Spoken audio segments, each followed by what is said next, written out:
Hey, everybody. You are listening and watching the We Are Rising podcast. This is your host, Andrew Benjamin, and I'm joined by a very special guest today on our We Are Rise edition of the We Are Rising podcast. With us, we have one half of the English commentating team for Fight TV, Brian McGrath. Brian is a kickboxer. He's fought in K1, Rise, and is the coach at Club 360. And Brian, I appreciate you taking your time out to talk to us. Thank you so much. Yeah, you bet, man. My pleasure to be here. Thank you. So we first off, I like to know people's backstory. How does a guy from Montana wind up as a kickboxer in Japan?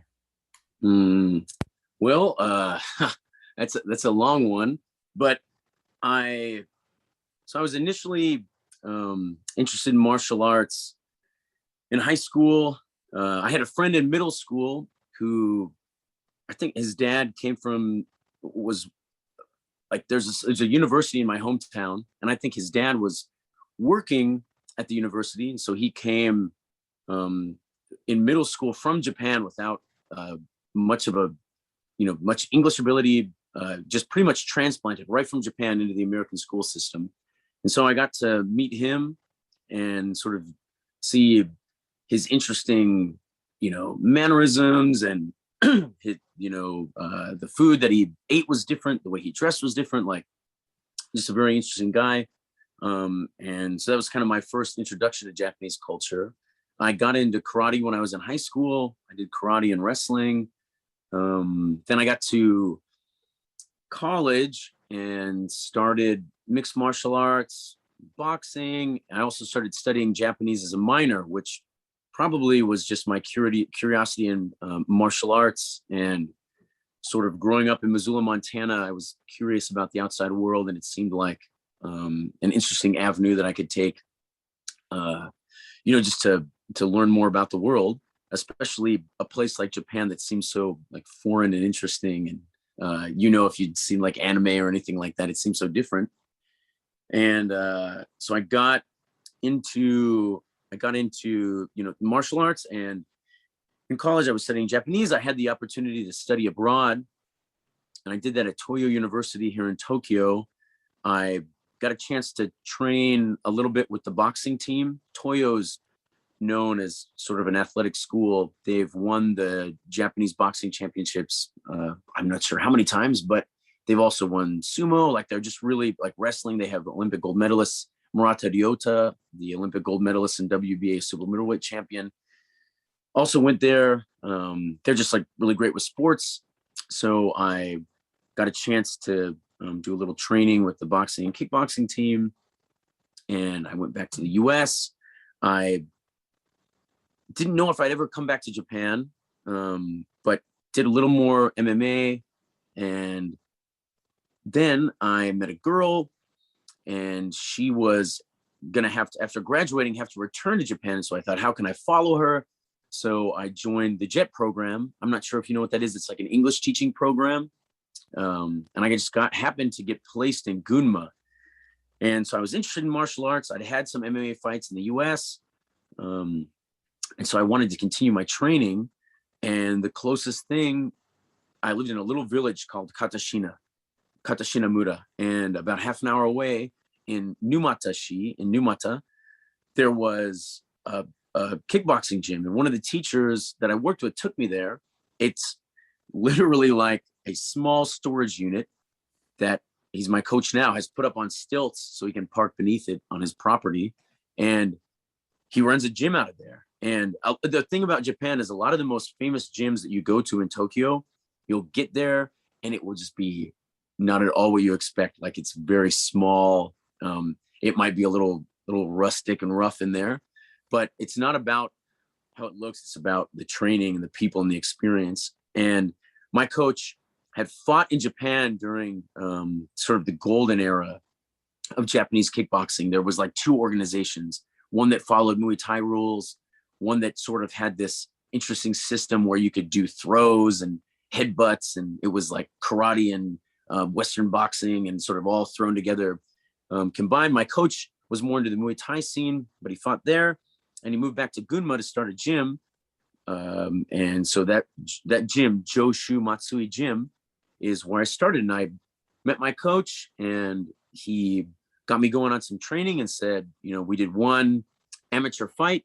I ended up injuring my ankle and having to have surgery. And it was a crazy experience because he didn't have to help me out a lot, but he took care of me. In Japan, when you have surgery, you have to have someone be your guarantor. Someone has to sign off and say they're going to take care of you.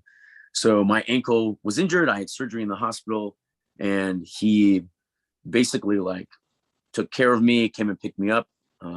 And I did rehabilitation and got myself back in shape. And he said, all right, well, let's just start doing this, the real deal. And so I had a pro fight after that. And that's kind of how my journey started. So I was on the JET program. I wasn't supposed to be competing as a professional martial artist. And I wasn't I'd say professional, but I wasn't making any money, a little bit. But still, it was technically a pro fights. And we did, I think in that time, 5, and I won each one and moved my way up. And I won a small, sorry, man, here, hold. So I didn't make hardly any money, but I had a handful of pro fights. I think about 5. The last one that I had was for a regional kickboxing title in this organization called Tribulate, and it was an interesting show in Shinjuku where they played live music during the fights, heavy metal music, and I ended up winning that. Went back to the U.S. With my girlfriend, who is now my wife, and then tried to pursue kickboxing back home. So it was really tough. I traveled around a little bit to sort of see what the scene was like. I did some training in Hawaii. I contacted Core Hemmers at Glory, and he put me in touch with Ramon Decker's brother, Carlo. So I went to LA and did a little camp down in Venice Beach. And it was just short, a week, but it was really inspirational and cool for me to train with a guy like that and kind of see what they did and just to be around him. And there was another guy who's fought in Glory named Casey Green from the US. So did a little training with him. It was a cool experience. And so it kind of lit the fire under my butt to really get back and really pursue this. And I just thought, man, I can live in Japan. The kickboxing scene is great there. Why don't we go back? And so my wife and I came back to Japan. And then that's in 2014. And that's when I really dove into kickboxing over here. I don't know if also people know this, but you speak fluent Japanese, right? Is that correct? I mean, as fluent as I can. It's not perfect. Depends on what we're discussing, but it's pretty good. Curious to know. So, do you still think in English now that you're living in Japan, or do you has there ever been a time where you're speaking Japanese, but then just English just kicks in? You're the English part of your brain just starts speaking English, or how does that work? I'm always curious to know when someone speaks 2 languages, how their brain works. Yeah, I mean, so at my gym, we have a really international scene. It's a fitness oriented gym, and we get people from all over the world. So I use English quite a bit. I do have Japanese clients who I'll use Japanese with, and sometimes I'll have to teach classes in English and Japanese. But I would say when you're switching between the two, sometimes I get confused because I'm used to it. Even more than language is the mannerisms and the gestures that really get ingrained in you. So if I'm on the phone, I will sometimes bow or do things that are very Japanese, even though the person I'm speaking to is maybe not.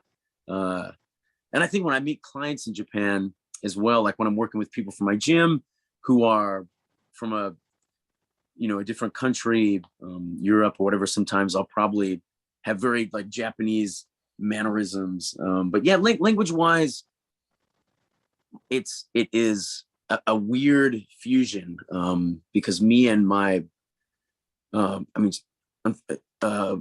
we are separated now, but me and my ex-wife, like I speak English to her and she speaks Japanese. So it's kind of, yeah, it's probably sounds very strange from the outside. Mm-hmm. Well, I guess since we are talking a little bit about you.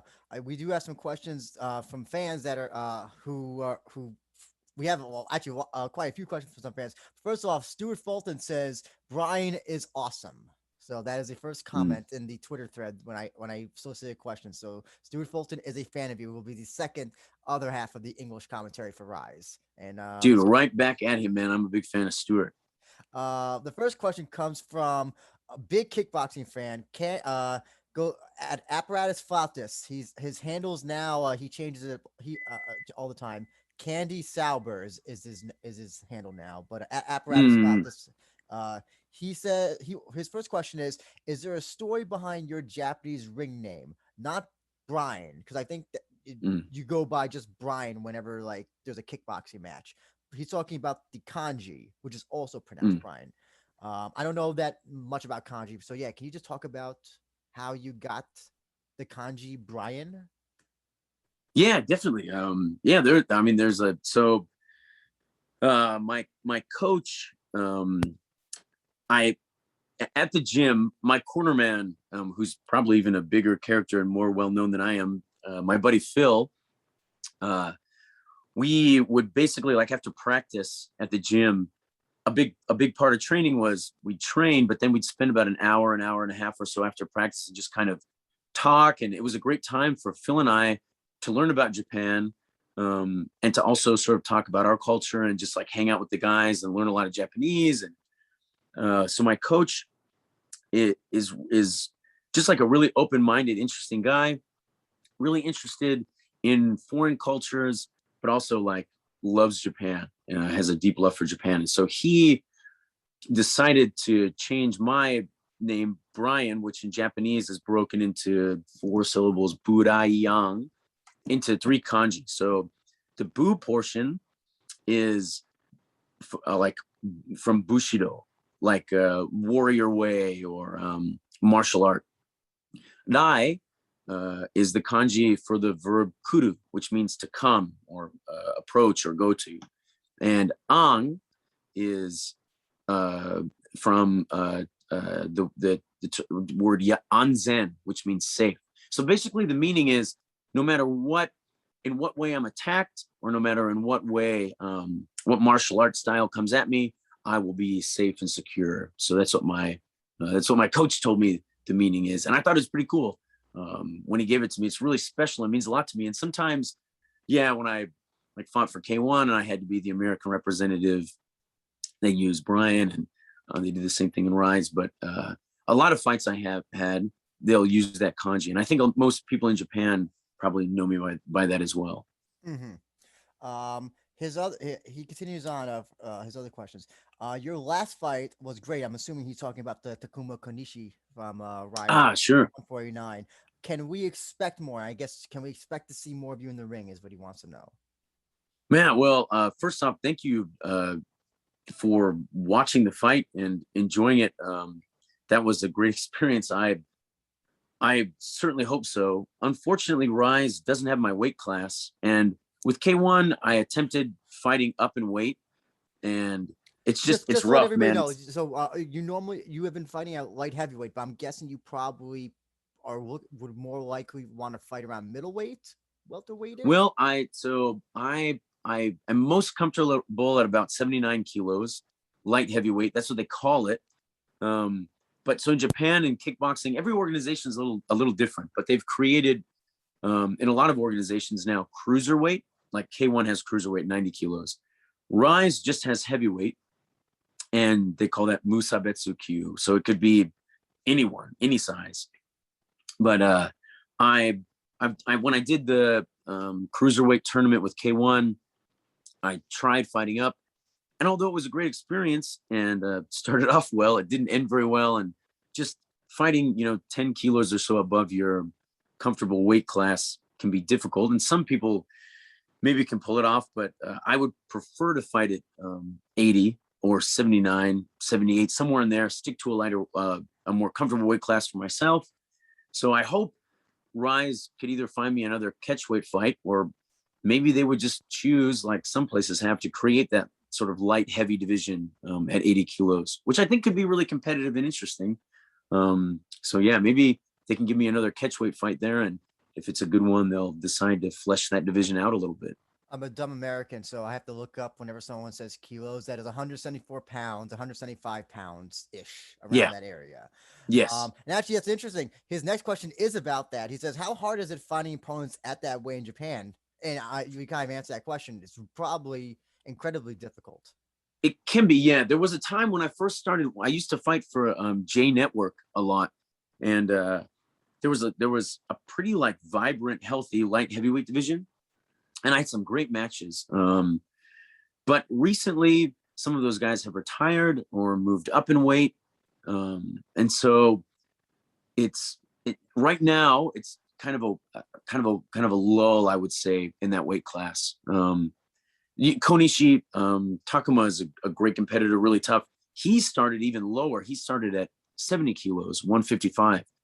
And he's worked his way up. So there are sometimes guys that come from lighter weight divisions that move up. Every now and then, there aren't necessarily people that drop per se, but sometimes you'll get people that move over from like Kyokushin karate that want to get into kickboxing. Those are opportunities.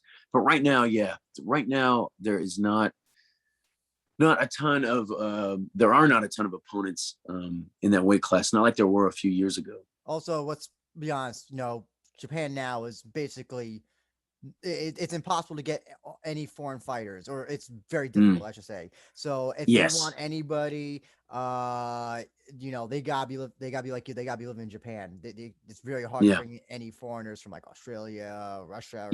So like that makes it even harder for you now, because like states are. Yeah, I just know that that weight class is just virtually non-existent. It's weird. The in-between weight classes are the hardest, but like the extreme small, the extreme heavy are like okay in Japan, but everything between is very difficult. Well, it's like in Japan, like so from 55 kilos to 70 kilos, they've got to be the best kickboxers in the world.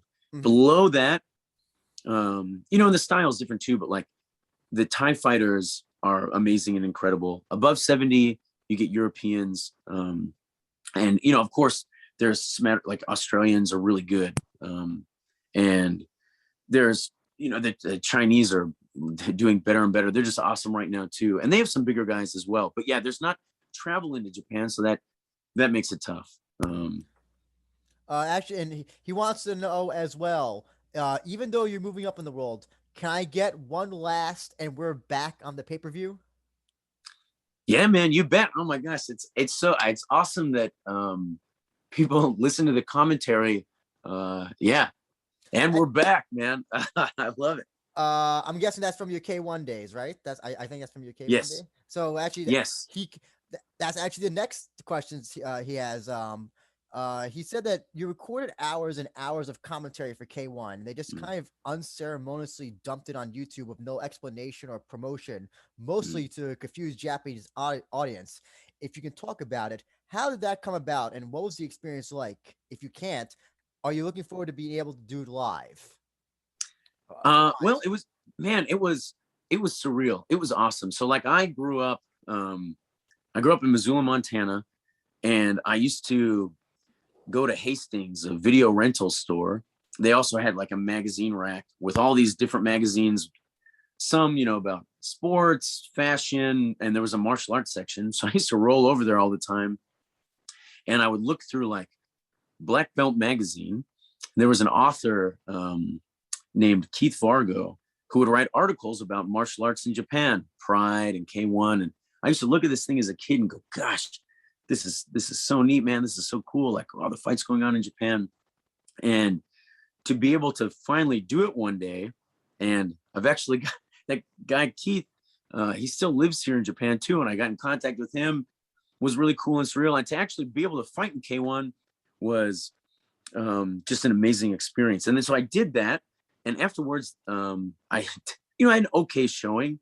It wasn't, it's also hard, like when you have a dream and then you finally get there and then it doesn't quite go how you would want or expect, but it still was a great experience. And so they hit me up afterwards, and I thought they were calling me to fight again. And I thought, oh my God, they're going to want me to fight at 90 kilograms again. I don't know if I want to do that, but they were calling because they were curious about getting their YouTube content commented on in English. And they asked me if I would want to do it. And I said, are you kidding? Of course, I would love to do that. And they said, well, we'd like you to have a partner. Is there, do you know anyone who you could do it with? And it was perfect. My friend Phil, who's my corner man and like best buddy over here in Japan, was able to do it with me. And so, yeah, they just asked us to do it. And we kind of just went to this little studio. We'd watch the fights, and they'd give us kind of a little layout of the fights, and we'd talk about, because when we first started, like I wasn't super familiar with the roster. We would just, they would give us a little rundown on sort of the fight background of each guy, records, and important things like that. And, they're just like, all right, guys, go give it a try. And I'd never done commentary. I've watched a ton of it because I've always watched boxing, the UFC, and kickboxing, but we just kind of had to learn on the fly. And it was tough, but man, it was so cool. It was, for a while, like I couldn't even believe it. I would just hit Phil up. I would text him and go, man, do you even believe that we're like doing commentary for K1 right now? And he'd go, yeah, man, I can't believe it. It's awesome. So yeah, we just kind of went with it. Like they didn't give us a layout or anything. We just created that whole thing really on the fly. So yeah, if anybody wants to see those, I can't for the life of me like pick out specific fights. I guess I know Takeru's fights. I think you commented over those, so you can definitely find those. I think especially I don't know. Did you comment on his most recent fight from I don't know. Were you with K? No, wait. Yeah, so we were working. So K1, I think it was 2015 when the most recent iteration of K1 began, and they tasked us with. They wanted us to work through all the previous fights while catching the new stuff. So some weekends we would work on something old, sometimes something recent, and yeah, so we hit like a large variation of fights. But Phil, due to Corona, wasn't able to make it to Tokyo for a little while. So I also did commentary with a coworker of mine, a guy from England named Ross Reed. So there was also a chunk of these fights where it wasn't me and Phil, it's me and Ross. Okay, gotcha. And yeah, they're still available on the K1 YouTube channel. So if anybody wants to check those out, check Brian to make sure that he's going to be good for Rise. You can definitely watch those, and I can assure you he's good for Rise. Because I hope so. I'll do my best. Actually, continue on to that. We have another question from actually our thumbnail creator, Yatsanin.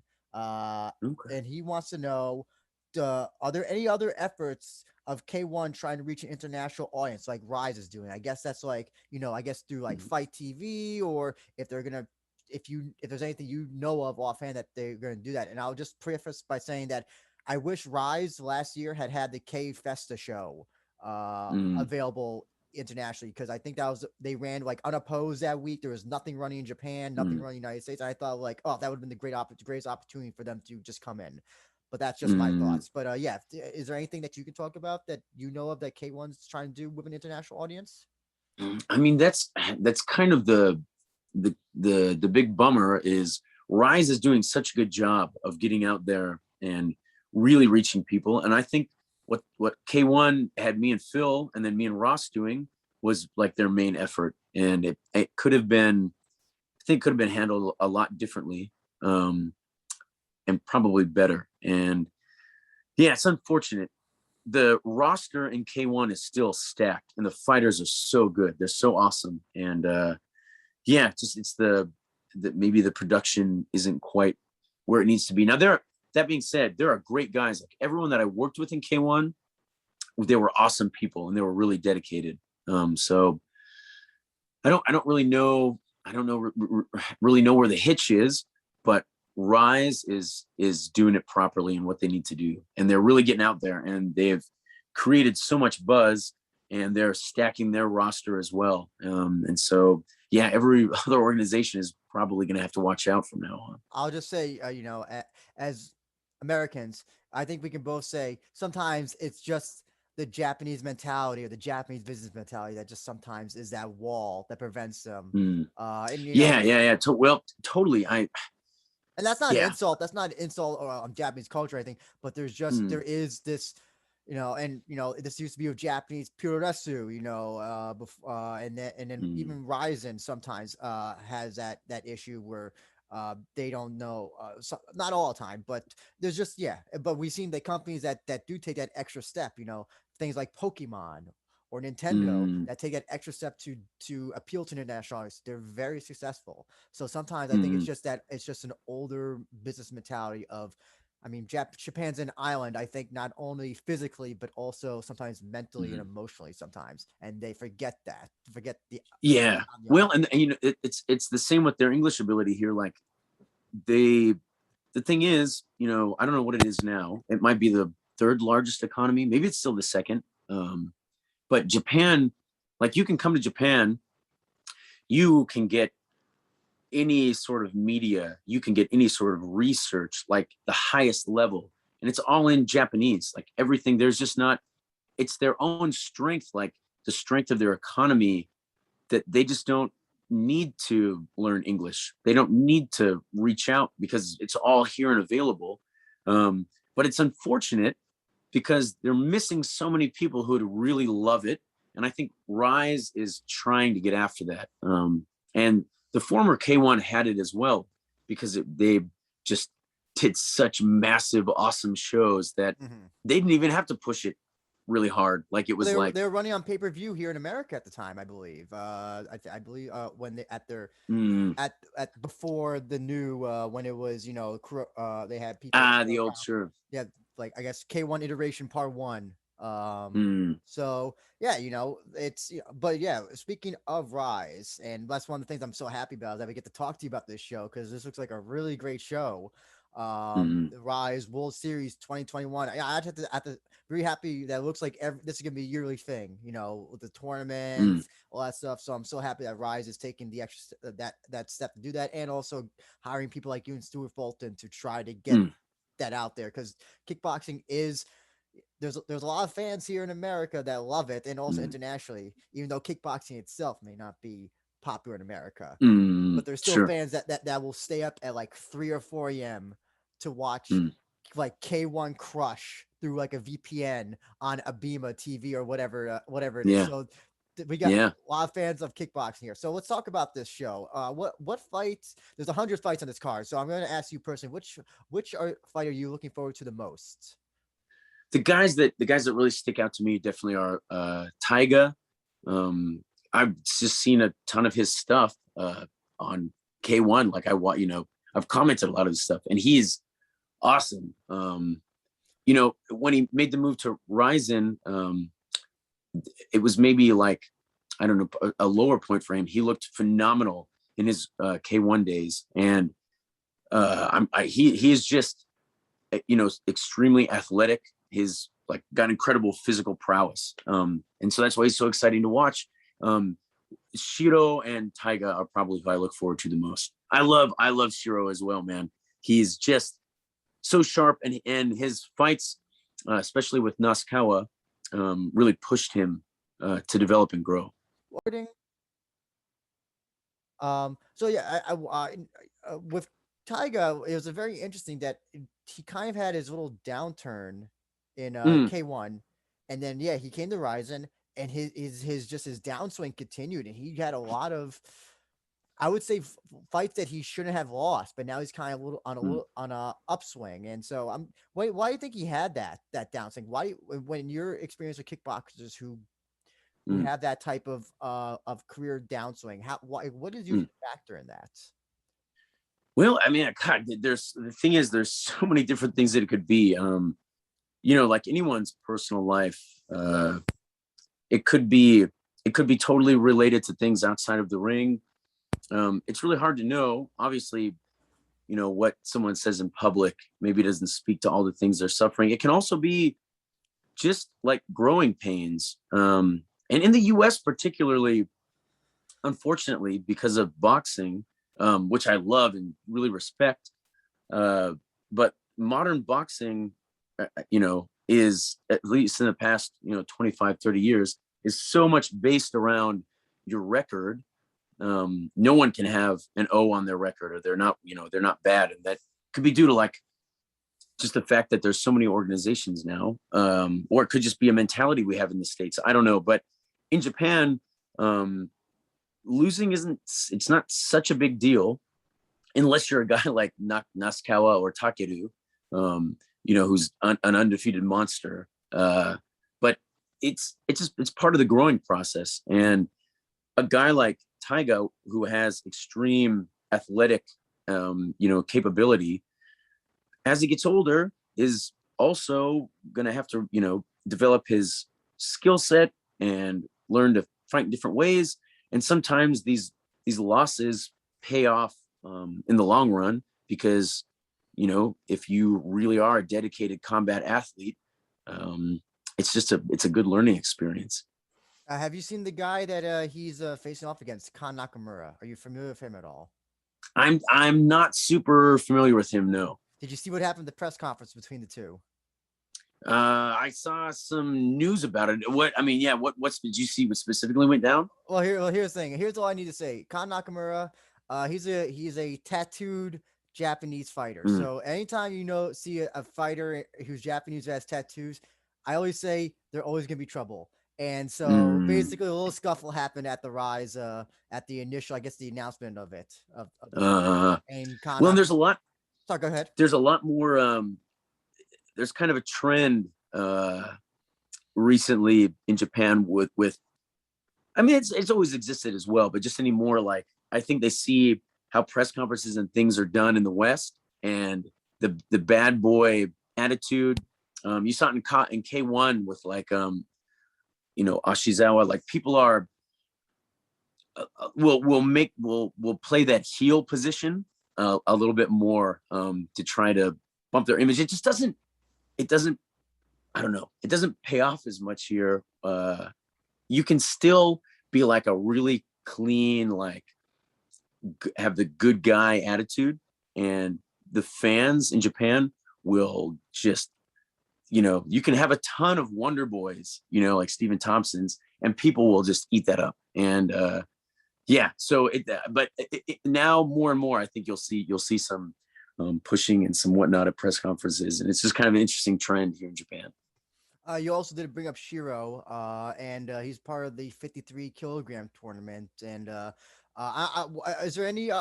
Do you have any thoughts on this tournament that's happening? Has Rise said, like, will the winner face? I don't know. Will there be like some sort of special thing for the winner at the end? Is there anything you could talk about? No, that's a great question. I don't know. I don't know what they'll be doing moving forward. Like, right now, things are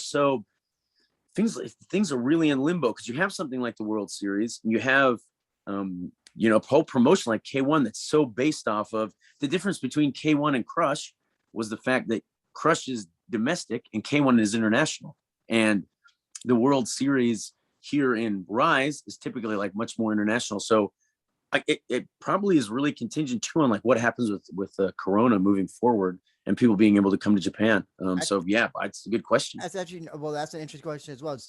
Tokyo, is Osaka part of the state of emergency as well? Because I know that Tokyo is.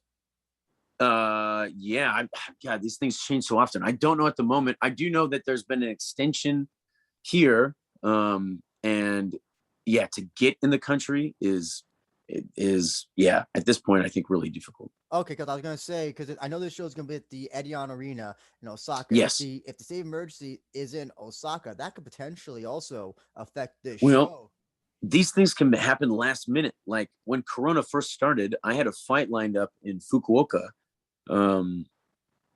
and I had finished the last day of hard training, and it was pretty much like I was getting ready to fly out, and the fight was canceled. And since then, there are people that have, it's just been crazy. So last minute, definitely something could happen. I don't know what.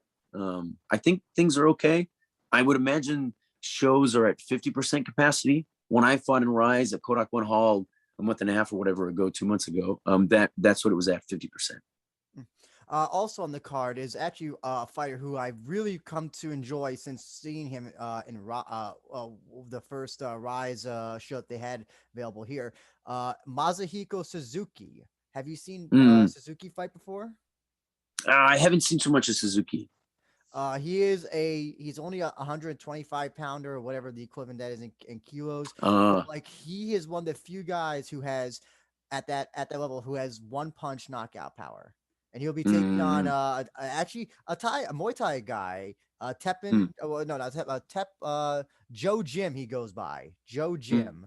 mm. And that's a fight that I'm looking forward to. Also, I'm curious to know. I don't know if this guy, if the fighter he's fighting against is actually coming in from Thailand, or if he's just a Thai guy who happens to be fighting in Yes, Japan. yes, yes. So the thing is, in Japan, there are a ton of Thai dudes. There are a ton of Thai trainers. Like that's the great part about being in Tokyo is you can get some awesome training with dudes that had, Lumpini and Rajadam titles in the golden era.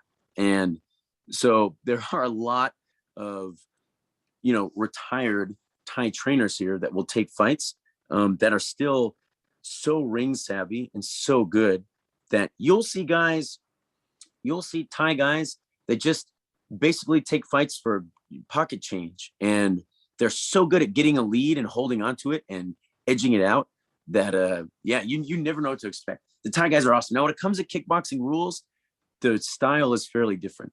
So I don't know much about this Thai fighter in specific, but a lot of the Thai guys that I see on the circuit, I've trained with or I've seen them fight, and they're usually really good. What do you think? What are your thoughts when you meet? You meet a guy who's you train with a Thai guy, and Mm, you introduce yourself. Hi, I'm Brian, and what's your name? Oh, he's whatever.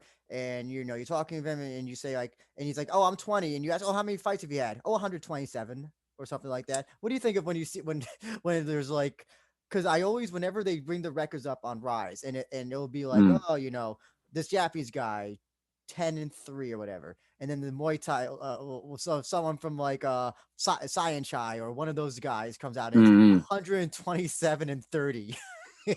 Dude, they're phenomenal. They're unbelievable. And the best just fighter I've ever, and it just trained with is definitely Gale.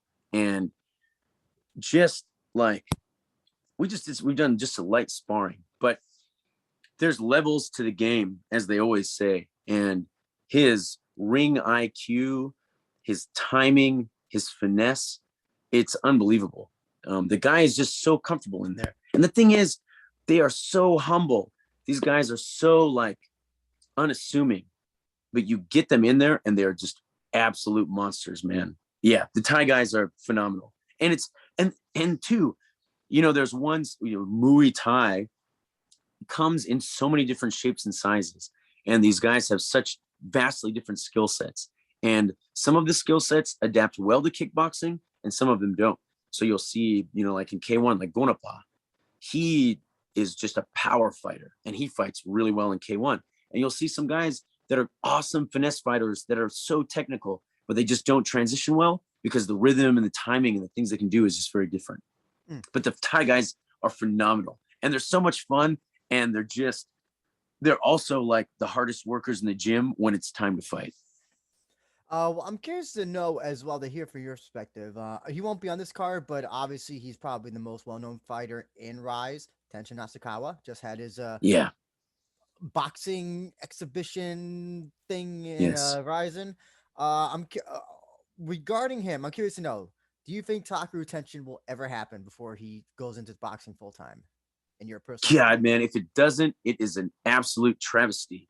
That fight is the fight that needs to happen. It would be phenomenal. It'd be so good for the sport. It would get such like broad publicity as well. And just as a fight fan, it would be awesome. The two styles are so like different and complementary, and it's one of those fights that could potentially be a stinker, although I don't think it will be. But it's like the speed, the finesse, and technique of Tenshin versus the absolute like physical domination and forward pressure of Takeru. And that's what I would love to see that fight. And if it doesn't happen, it's just a huge shame. and management, organizations, whatever. Like that's a ball that just shouldn't be dropped. But it seems like they're dropping it.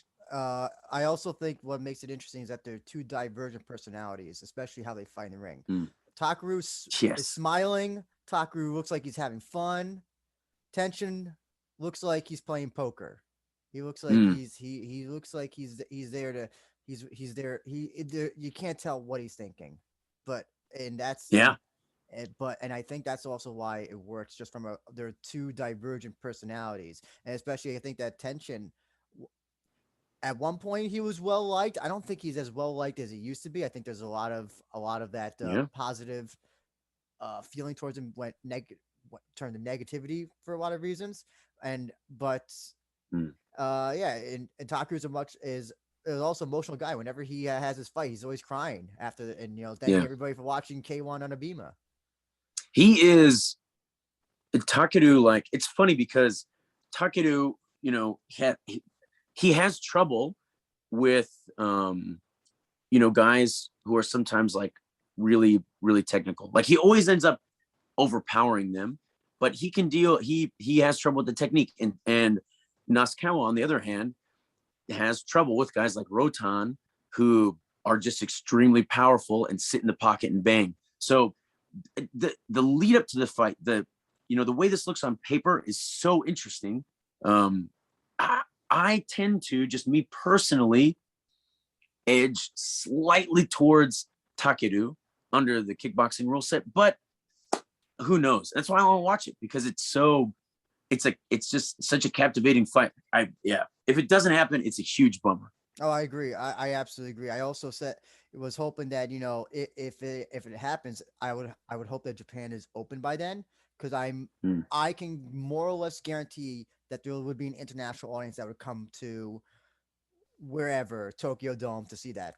I could you could get at least 20% of an international audience.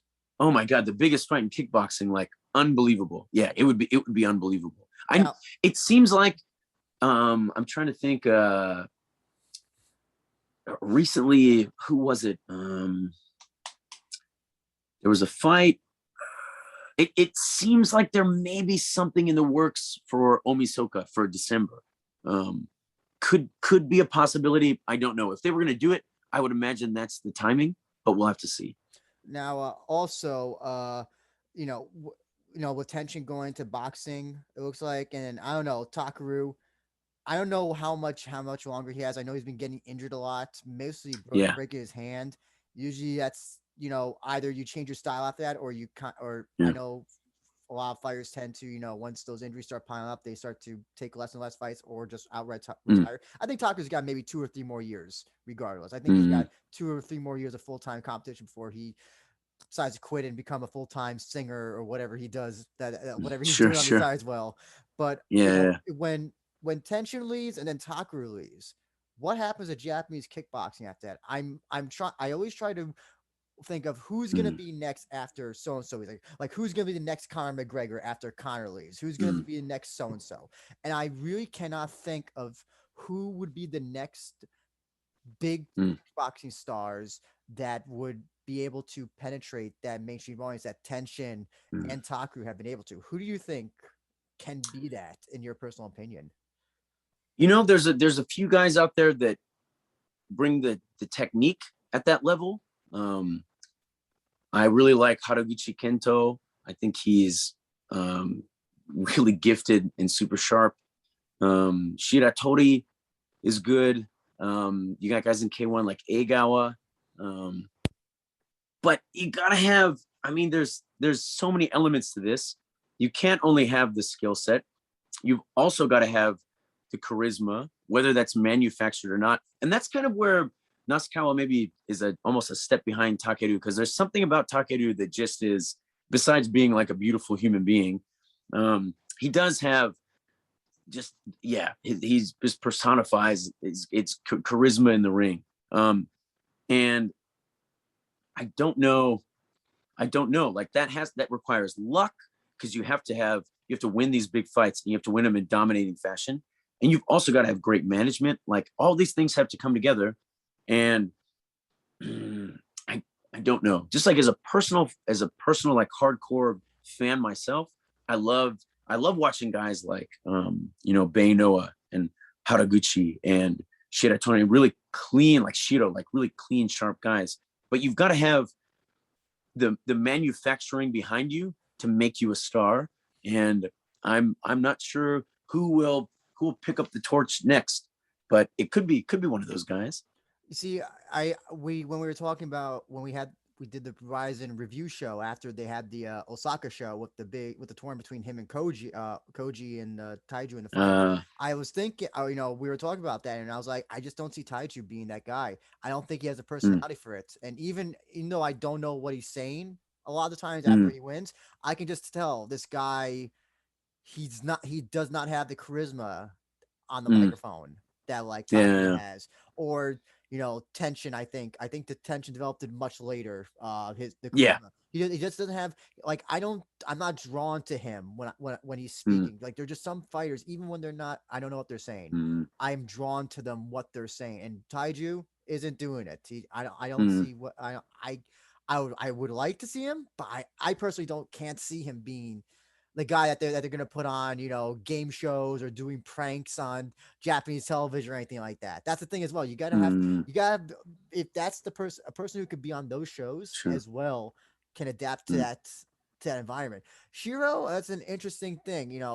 I feel like Shiro technically could be like the best kickboxer in that division. But again, personality wise, I don't know if Shiro. Yeah, I know, man. Yeah, it's great skill set and like so much heart. But yeah, there's so much more. There's something ethereal there, something you just kind of something you kind of have to feel, And here's the other thing as well. You don't even have to be the best. That's the other thing. Yeah. In a roundabout way, it may even be a deterrence to be the best.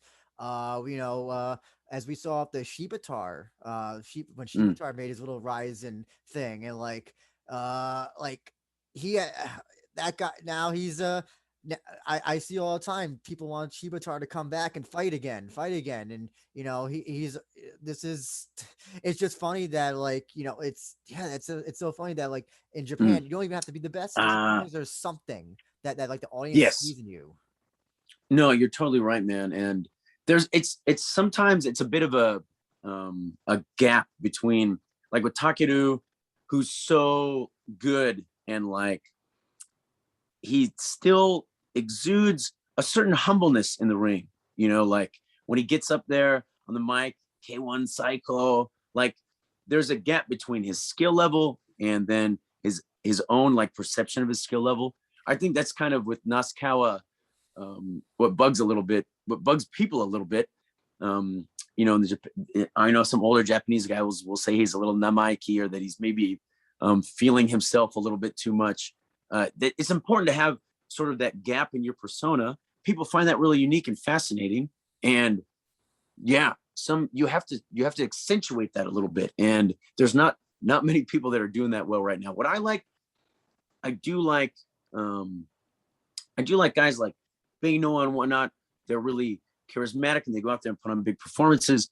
But someone who's gonna like just blow onto the scene and be an enormous star, I don't know. It's exciting. The gap has to get filled. Someone has to show up, So I don't know. Especially because there, after Masato, I'm trying to think of who was a guy like who you could say was like after Masato. Got all these characters from the early K1 days. They were all like larger than life.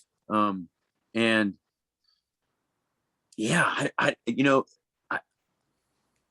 nowadays it's I don't know. It's unfortunate. You see people that sort of, because there's so much social media. It's when you start to see someone who's maybe just playing a role or just trying to do something they've seen before, it's just not original. It's not fun. It's not cool. When people come with real originality or real humility or something really unique, that's when it's the best. And that's harder and harder to get because everyone is so influenced now because they're just seeing everything there is out there. Besides Shiro, anybody else in this Rise tournament that you think that you're looking forward to seeing, or who you think kickboxing fans should look forward to? I mean, this is my first show, so I'm stoked to really get familiar with the roster and to see all these guys. And I wasn't so sure if you're doing your because like Stuart Fulton probably is like he's already done like entire like read everybody's biography and everything. So I don't know. You're probably still catch up and everything because I don't know how. So yeah, no, that's totally understandable. That's totally understandable. But I definitely Shiro is not probably looking at everybody on this. Definitely, I would say Shiro is probably the favorite to win this. Like I said, he's technically, I think, yes, probably after Tenshin, is no longer a kickboxer. Maybe second best, under Takeru. Yeah. Oh, yeah. Shiro's phenomenal. And the thing, yeah, his fights, he's developed so much through like really hard, like through that too is an important piece of becoming the star, is seeing the development like happen before your eyes. And that's great with Shiro. As you see, he just has improved so much and he's so sharp. And I'm really looking forward to his performance. Oh, we actually had another question from another fan. This is from Brandy Savage at Nacho Madness. And he's basically asking, he or she is asking about contracts, kickboxing contracts. He wants to know, can you compete in promotions outside Japan while contracted to them? So I guess that's contracted to Rise or K1. Do they pay a set amount per fight? Is there a show and win structure to payment? Bonuses? Just curious how these J-Kick promotions set up their arrangements with the fighters. Yeah, that's actually something not a lot of people know about that stuff. So if there's anything you could answer about that, by all means, go ahead, Brian. Yeah, that's a great question. I mean, I don't know if my situation is unique. I wouldn't think so. There are probably guys at the very upper echelon like Takeru and whatnot are a bit different. But so when you're fighting, typically, in my case, it's been one-off contracts. There's not show or win money. It's just a set amount. And the longer you're with an organization, maybe the more they'll pay you, especially if you have some big wins or you have some belts or a little bit of a name. Now, there are guys like K1 tends to do longer term contracts with fighters and want to keep them around for the brand, whereas that might have been more the way things were done in the past, but it seems like now more people want to be like free agents and be able to bounce around. But yeah, the biggest difference for me between what happens in the US and here was there's not show win money. It's just a lump sum. Just to clarify as well, are you still contracted with K1 any longer, or is that no? Are you just with Rise now? No. So yeah, I don't have a contract with K1. When you fight with them, you do, and mine ended. While I was doing commentary, there was no contract there. So yeah, I'm not contracted with K1. Also, if anybody wants to know more about like specifically K1 contracts, they should look at the story of Koji when he had to buy out his contract to go to Rizin. And my understanding that it was a very high amount of money he had to buy out his contract for. So that's how I always compare K1 contracts to almost like J-pop, K-pop band contracts. Yes. Once you sign, you are locked in, and you're not getting out until they say so or you pay them out. Even as a foreign fighter, you have it's a 1-year deal. So from the moment you fight with them for a year, you there's no compete clause. Now, sometimes they'll make exceptions, especially in my case, because I didn't have my weight class. So they did let me compete for the WMC Intercontinental title in a Muay Thai organization while I was still technically contracted. But when I did commentary for them, there was no contract there. But what they'll do with Japanese guys, it's a 3-year deal. And for the big guys, it might be even more. So I'm trying to remember the Iranian guy, Cena, is that Sheena? Yes, yeah. So like, would you I think, is he champion of that division still? He is again, yes. So he had that rematch with KG, and yeah, they had like 1,000 fights back and forth. I lost track of who was champion at this point, but okay, so he's champion now. Okay, actually no, I think he won a K Festa last year, right? Didn't he win it back at K Festa? He did, yes. Yep. Okay, So he lost to KG and then he rematched him and he won. And by the way, that was a great fight. I'm remembering that Yeah. match now. That rematch was a great fight. So he would probably have like a 3-year contract because he's champion, and I'm Yes. guessing like, okay, gotcha. I would think, yeah, his would be a different situation. I would think.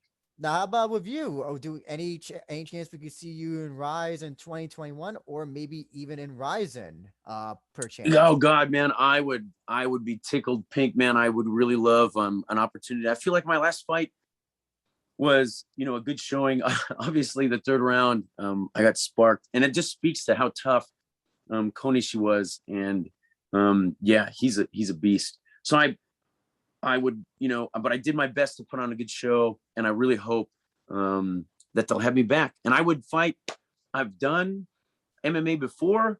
I don't know that I necessarily want to step back into doing MMA, but I would, definitely hear whatever offer. If a place like Rizin had for me, I would love a fight with Rise or Rizin. Well, I was actually talking about kickboxing, but I totally forgot. Yes, you did do MMA, as you said. And hey, listen, you saw Bay Noah in his MMA debut, a fight that Yeah. I think he should have won had it not been for the red Yes. card. So Yeah. listen, hey, He looked awesome. He's great, man. I have that like I guess I'm trying to think of like a better debut for Mm, for some guy for a guy who went to kickboxing to MMA. I mean, like I want Crow Cop obviously had his, but I think the mm. competition was not as good when he Yeah, did. yeah, yeah. I think his first fight was against Yuji Nagata, who is a pro wrestler for New Japan, which that was a Sure, gimme sure. fight. That's a gimme fight. Yeah. But Benoa basically fought a guy who's been doing MMA as far as I know longer than he has, and should have honestly he should it should have been an easy fight for Dominator, his opponent, but instead Oh Benoa yeah, yeah, yeah. He's very experienced. No. Dominator like first of all, at the end, his face was all screwed up. You saw like he looked like he had. If I hadn't showed that fight to anybody, and I just said, who do you think won this fight based on looking at these two guys? I'm sure everybody would have picked Bay Noah.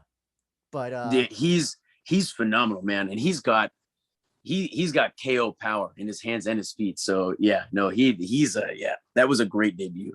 um, I don't know.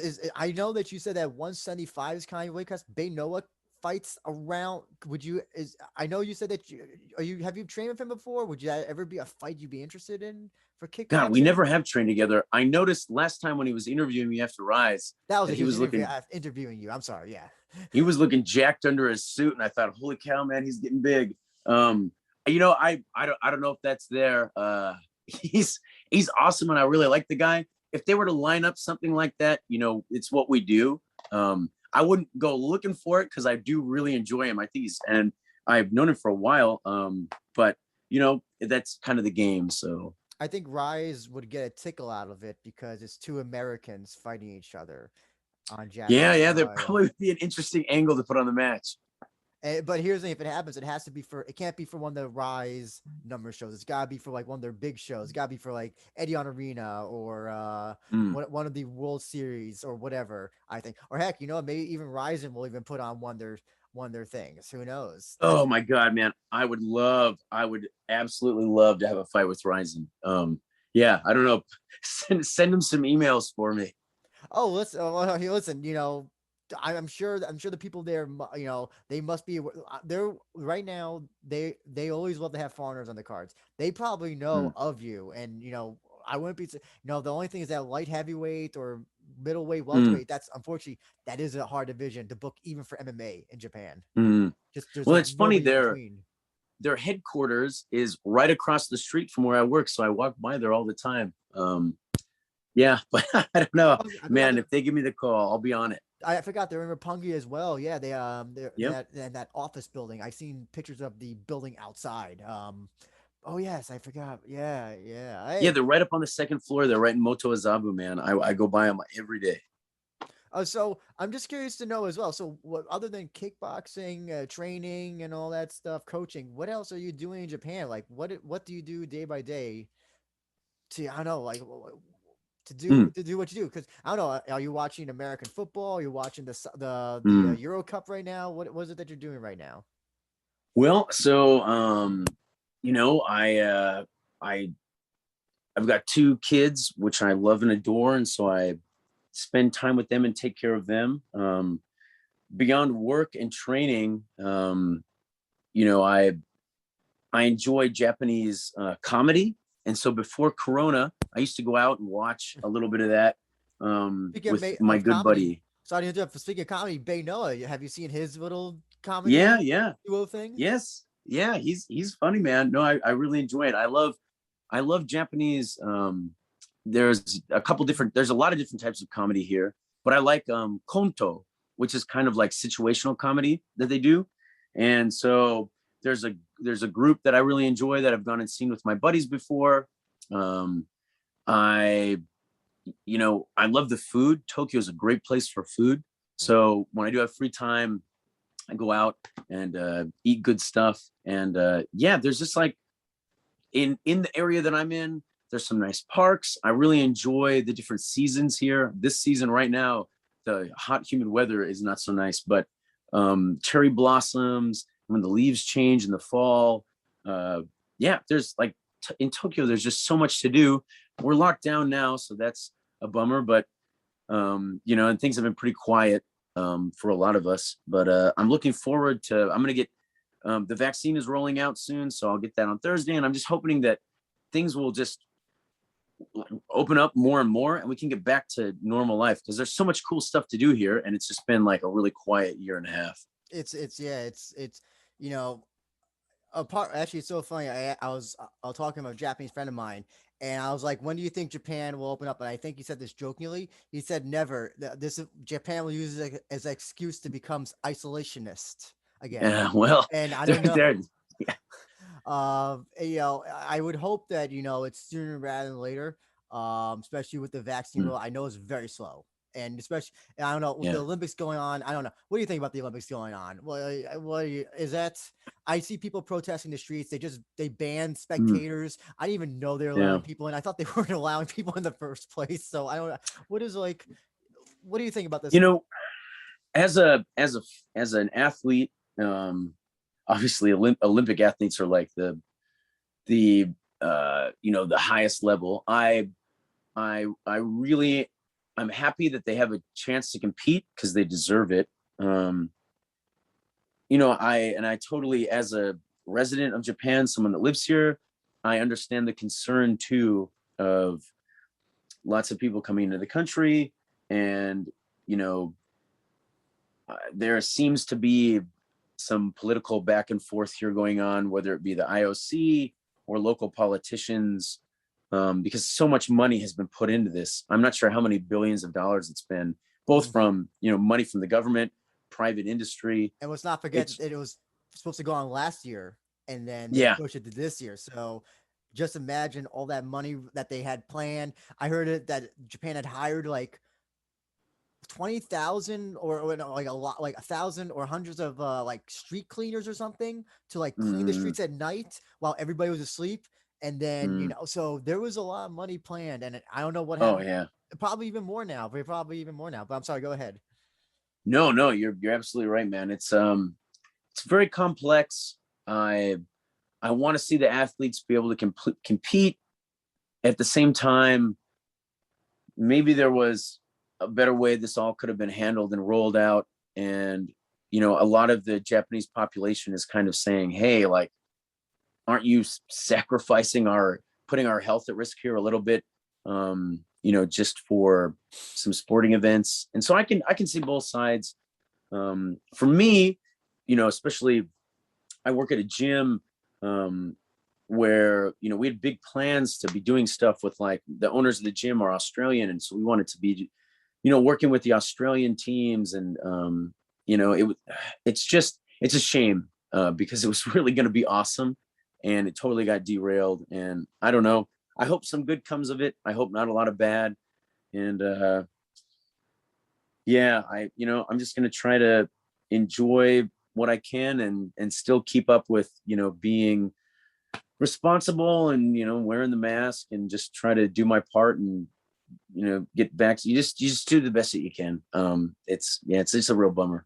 I'm actually curious to know as well, as a foreigner living in Japan, have you ever experienced discrimination of any kinds?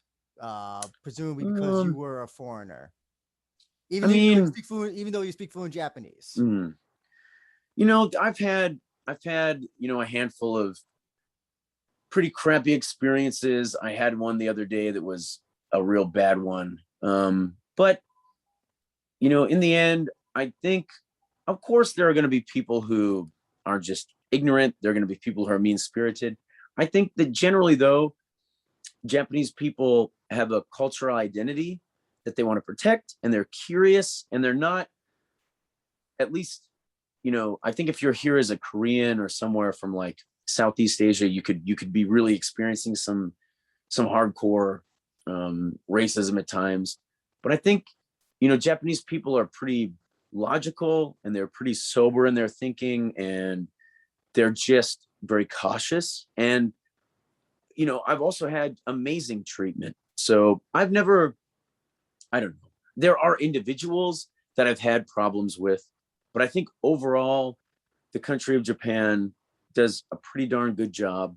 And though they have an identity that they want to keep and protect, and I think that's totally fine and makes sense, they're also, not all of that comes from a plate of elitism. It just comes from a place of, this is who we are. And, we have the good and bad, and we don't have to be perfect. We are just us. And I've always done my best to try to not impose my own ideas and views here, but also at the same time, not lose my own identity and try to share that.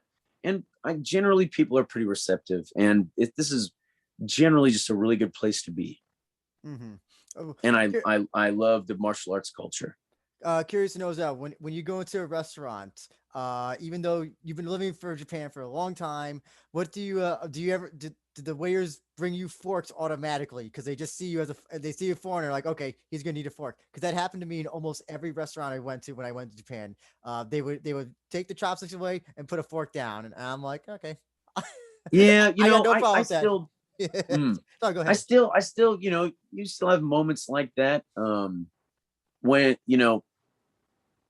Japanese people are, but it's generally not coming from a place of spite. It's really just an attempt to like be welcoming and warm, Oh and yeah. like to think of the other person. Oh, I had no problem with Um, that. Like, I was like, hey, listen, I find forks easier.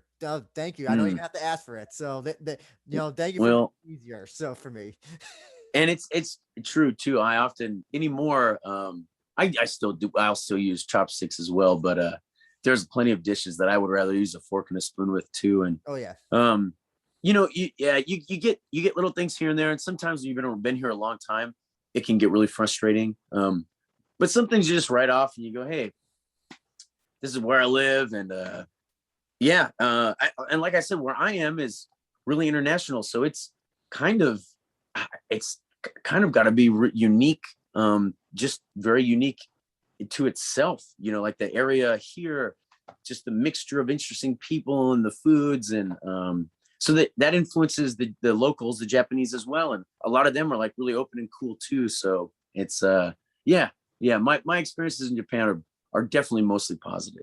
well, I'm glad to hear that. Despite the pandemic, it sounds like your gym is doing good for the most part. Yeah, we've made it through. The owners and all my coworkers, we've just really done our best. And also the people that come into the gym have been so supportive. And we're just looking forward to hopefully fall things picking up even more, and kind of just getting back on track. Yeah. I hope, hopefully hopefully when the Olympics are done and over, Japan will be like, oh, okay, now we can actually go back to becoming a country for the world and all that stuff, and allowing you get some foreigner fighters to fight you and all that Yeah. stuff. Yeah. Oh man, that would be awesome. I'm just keeping my fingers crossed. I None of really this hope catch so. weight bullshit, or you having to go up Mm. to heavyweight or whatever to face a 6'5", 250 pound MMA fighter who's going to kickboxing because they didn't have anybody else or anything like that. Uh, Sure. Yeah. No, thank you. No, thank you. and for everybody who wants to check out Rise and hear Brian McGrath say, and we're back with Stuart Fulton, you can catch it on Fight TV this Saturday night, July 18th. and it'll be from the Edion Osaka Arena. Brian, I want to give you an opportunity to plug any social media that you have, sponsors, your gym, anything. Yeah, anybody and anything you want to give a shout out to. You bet, man. Well, yeah, first and foremost, my gym in Gunma, where it all started, Joshu Matsui Gym, my workplace, Club 360, and then myself, Brian McGrath, Brian MC underscore GRATH123 on Instagram. You know, and I just want to, I want to give all the love and respect in the world to Japan because they do such a great job with the martial arts, and like the people that work in the industry and promote it, there's always going to be bad, nefarious folks too. But for the most part, everyone you meet here, they're just fans themselves. They love it. They give their lives to it. And this is an amazing place to be, and I've had great experiences from training with my boss, Sam Gilbert, who came here fighting Kyokushin and, is like a huge supporter of mine and also a huge UFC fan. Also has written a book, The Science of Striking, for anyone who wants to check that out. Like it's like an encyclopedia. To like a guy that I worked with, Jan Kashuba, former K1 fighter. I used to train a lot with like Koichi Pettis, who's unfortunately passed on. Like all the awesome people that I've met here. I would just like to give just a massive shout out to the fight scene in Japan, because it has made me who I am today, and I wouldn't be anywhere without it, man.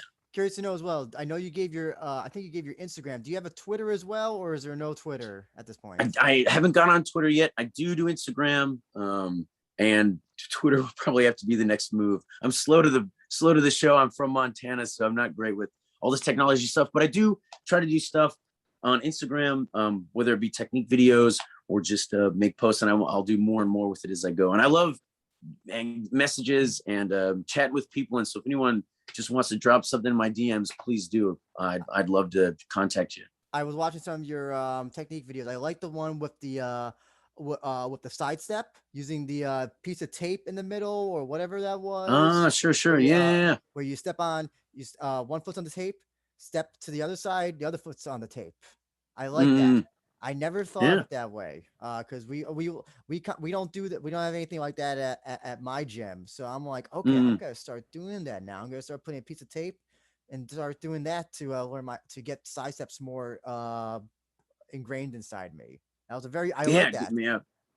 I spend so much time at work. I just do. I'm in the kickboxing and boxing scene all the time, and so you pick up cool stuff from people and you create some cool stuff of your own. It comes together, and yeah, man. Check out the videos. I really appreciate that. Also, just as well, since you do speak fluent Japanese, would you like to say anything in Japanese to any potential Japanese listeners or watchers that would be checking out this video? Yeah, you bet, man. 日本のファンの方の皆さん、今ご覧していただいているでしょうか。本当にいつもありがとうございます。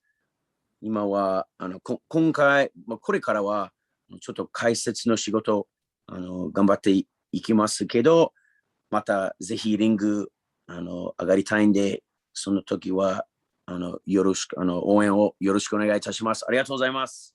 And you said it very Japanese as well. You did the arigato gozaimasu in a very Japanese way. Whenever I do it, I just say arigato gozaimasu. I say it in like the most neutral American way. I have not picked up the proper Japanese intonation and body movements.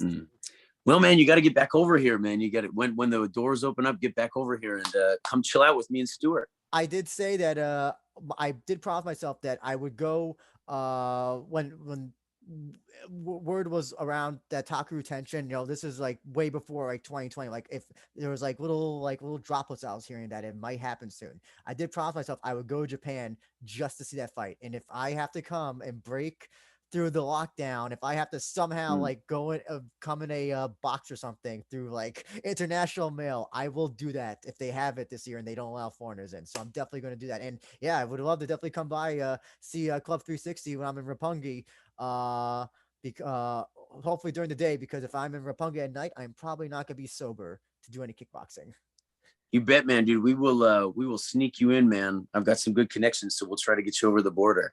Okay, great. And once again, you can check out Brian McGrath, one half of the English commentary team for Rise World Series 2021 Osaka. I said this Saturday, it'll be Saturday night, Sunday in Japan, though. And yeah, Hmm. Brian, thank you so much for doing this. We definitely would love to talk to you again when you have a fight booked, or if you're doing another Yeah. thing as well for Rise, for, I don't know, if this, for another show that they're doing, or hey, if you're going to MMA again or Rising calls you, we'll definitely be happy to talk to you again, man.